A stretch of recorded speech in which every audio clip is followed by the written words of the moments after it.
Governor ഒളിച്ചു കടത്താൻ ശ്രമിക്കുന്നത് സർക്കാർ പരിപാടികൾ ഇത് പറയാൻ പറ്റില്ലെന്നും ഇങ്ങനെയൊരു സാധനം കടത്താൻ പറ്റില്ലെന്നും ഗവർണർക്ക് നല്ല വൃത്തിയായി അറിയാം. അതറിയാവുന്ന ഒരു ഗവർണർ മറ്റു പരിപാടികളിലൂടെ പതുക്കെ ഈ സാധനം കയറ്റിക്കൊണ്ടുവരികയാണ്. ഇപ്പോൾ ഉദാഹരണത്തിന് പാർലമെൻറ്റിൽ ഒരു ചെങ്കോൽ കൊണ്ടുവയ്ക്കുന്നു, അധികാരത്തിൻ്റെ ചിഹ്നമാണ്. ഇത് ആര് പറഞ്ഞു? ചെങ്കോലാണോ അധികാരത്തിൻ്റെ ചിഹ്നം? ആ, ചെങ്കോലാണ്.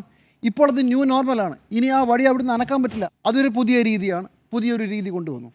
ഓരോ സമൂഹത്തിലും ഓരോരോ കാര്യങ്ങൾ, ഇത്തരം ആചാരങ്ങളിലാണ് വരുന്നത്. നമ്മളൊരു സെക്യുലർ സമൂഹമാണ്.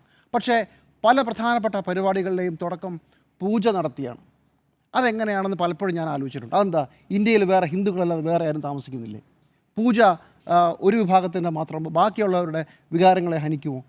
ഇനി തിരിച്ച് പൂജയ്ക്ക് പകരം വേറൊരു മതത്തിൻ്റെ ചടങ്ങാണ് നടത്തുന്നതെന്ന് വിചാരിക്കുക ഒരു പൊതുപരിപാടിയിൽ. ഇവിടെ എന്തായിരിക്കും ബഹളം? പക്ഷേ ഇനി ആ ചർച്ചയില്ല, കാരണം അത് നടന്നു കഴിഞ്ഞു.